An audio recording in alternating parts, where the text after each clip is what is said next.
किए, जनहित के क्या कार्य किए? उन देखिए, जब नगर पालिका का चुनाव 5 साल पहले हुआ था, उस समय ग्रामीण क्षेत्र थे हमारे कई, जिन्हें नगर पालिका क्षेत्र में जोड़ा गया था, जिसमें बंडिया थी, किशनपुर, सिरौली कला, देवरिया, आपका आज़ाद नगर क्षेत्र, ये ग्रामीण क्षेत्र थे जो नगर पालिका क्षेत्र में जोड़े गए थे और इसे सम्मिलित करके ही चुनाव हुआ था। कई ऐसे काम थे जो करने की हमने सोचा था कि कुछ बड़े काम हम करेंगे, लेकिन हमें इतना पिछड़ा हुआ क्षेत्र मिला, ग्रामीण क्षेत्र, जिसमें सड़कों की सबसे ज़्यादा समस्या थी। सड़कें नहीं थी, नालियाँ नहीं थी। तो फिर अपना फोकस सबसे पहले कि क्षेत्र की जनता के लिए हम सड़कें बना सकें, पथ प्रकाश की व्यवस्था कर सकें। हम इस व्यवस्था में हम लगे और हमने लगभग 36 करोड़ के आसपास की विकास योजनाओं पे काम किया, जिसमें हमने सड़कें बनवाई, नालियाँ बनवाई। लगभग 36 करोड़ से ऊपर रुपया हमारा इसमें खर्च हुआ। और ग्रामीण क्षेत्र थे, पथ प्रकाश की भी बहुत आवश्यकता थी, तो हमने लाइटें, एलईडी लाइटें लगवाई। लगभग 13,000 के आसपास हमारी उन क्षेत्रों में सारे में, जो पुरानी नगर पालिका थी और जो ग्रामीण क्षेत्र मिले सब में, तो 13,000 के आसपास हमने फिर स्ट्रीट लाइटें लगवाई ताकि लोगों को पथ प्रकाश की व्यवस्था हो।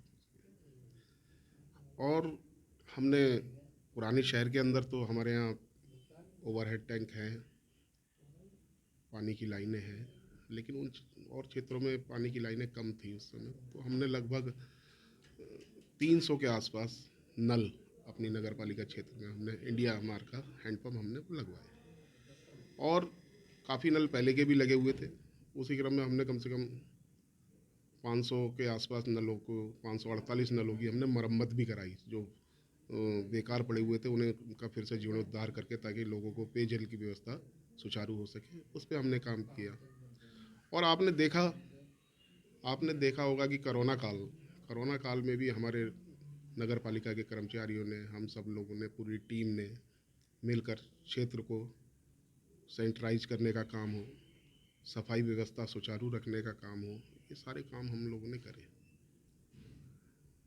और जिस प्रकार से कोरोना से जो महामारी जो फैली थी, उसमें हमारे जो कर्मचारी हैं उन्होंने बहुत योद्धाओं की तरह काम करके, हमारे स्टाफ के लोग भी लगे रहे, मैं स्वयं भी क्षेत्र में जाकर सैनिटाइज का मैंने काम किया।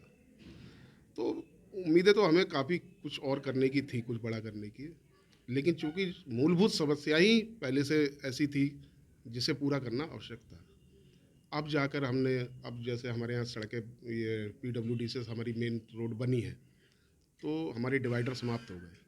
तो मैंने अभी पिछले दिनों में 2,87 लाख रुपए का एक टेंडर करा, जिसमें हमारी नई लाइटें लगेंगी, फैंसी लाइटें लगेंगी, डिवाइडर बनेगा, उसके बीच में फुलवारी बनेगी, उसका टेंडर हमारे यहाँ से हो चुका है। तो निश्चित रूप से जिस प्रकार से विधायक जी भी 3 सुंदर गेटों का नया निर्माण करा रहे हैं, और उसके बाद में जब वो डिवाइडर बन के तैयार होंगे, उस पर फैंसी लाइटें लगेंगी, तो निश्चित रूप से किच्छा के अंदर जो प्रवेश करेगा उसे एक नई अनुभूति का एहसास होगा, उसे लगेगा कि हम कहीं अच्छी जगह आए हैं। तो ऐसा हमारा प्रयास रहा है। और बाकी सब लोगों ने बहुत सहयोग करा, पार्टी के लोगों ने बहुत सहयोग करा, कदम कदम पे हमारे साथ रहे, क्षेत्र की जनता ने बहुत आशीर्वाद दिया, बहुत प्यार दिया, जिसके लिए मैं उनका दिल से आभारी भी हूँ। समस्त क्षेत्र की जनता का बहुत सम्मान मिला, बहुत प्यार मिला, और निश्चित रूप से ये सम्मान से मैं अभिभूत और बहुत प्रसन्न हूँ। और मैंने भी कोशिश करी कि मैं कभी किसी का कोई दिल ना दुखा पाऊँ, और पूरा प्रयास रहा कि मेरी तरफ से मैंने कभी किसी का कोई दिल नहीं दुखाया। मेरे से जितना संभव हो सका मैंने लोगों की, जनता की सेवा करी और आगे भी करता रहूँगा। और कूड़ा निस्तारण की जो बात करें, कूड़ा निस्तारण के लिए आपने क्या समझा? देखिए, जब से ये नगर पालिका बनी, तब से कूड़ा निस्तारण का यहाँ पे कोई भी प्रपोजल, मतलब नगर पालिका के पास अपनी ज़मीन ही नहीं थी। तो हमने उस चीज़ को भी ध्यान में रखा, हमने 2 हेक्टेयर भूमि खरीदी इस कार्यकाल में, और उसका प्रोजेक्ट बना के हमने शासन को भेज रखा है। लगभग 25 से 30 करोड़ का वो प्रोजेक्ट गया हुआ है, और वो प्रोजेक्ट पे बहुत जल्द पैसा रिलीज हो जाएगा। मेन समस्या थी ज़मीन की, वो हमने ज़मीन, 2 हेक्टेयर ज़मीन हमने ले ली है, और आने वाले समय में नगर पालिका के लिए बहुत सुविधा होगी, अपनी ज़मीन होगी, कूड़े का निस्तारण होगा, खाद बनेगी। वहाँ पर हमने ये भी प्लानिंग करी कि हम वहाँ पे सोलर प्लांट भी लगाएं, जिससे नगर पालिका की इनकम भी हो। तो इनकम जनरेट होगी तो निश्चित रूप से नगर पालिका मजबूत होगी, पालिका मजबूत होगी और क्षेत्र के लोगों का काम बढ़िया तरीके से कर पाएगी। तो ये कूड़े का भी हमने पूरा प्रपोजल बना लिया, ज़मीन हमने खरीद ली है। आगे आप देखेंगे अगले वर्षों में आपको वहाँ पे कूड़ा निस्तारण होते हुए मिलेगा और एक उसे भी ऐसा नहीं है कि कोई गंदगी जगह होगी वो, उसे भी ऐसा डेवलप करने का हमारा प्लान है कि वो एक सुंदर, जहाँ पे आप बैठ के एक हिसाब से पिकनिक मनाने जा सकते हो, इस तरीके का हम उसका स्वरूप तैयार करेंगे। वहाँ कूड़ा निस्तारण होगा, खाद बनेगी, निश्चित रूप से इसका भी फायदा नगर पालिका को मिलेगा, क्षेत्र की जनता को भी मिलेगा। आप क्या संदेश देना चाहते हैं अंतिम क्षणों में?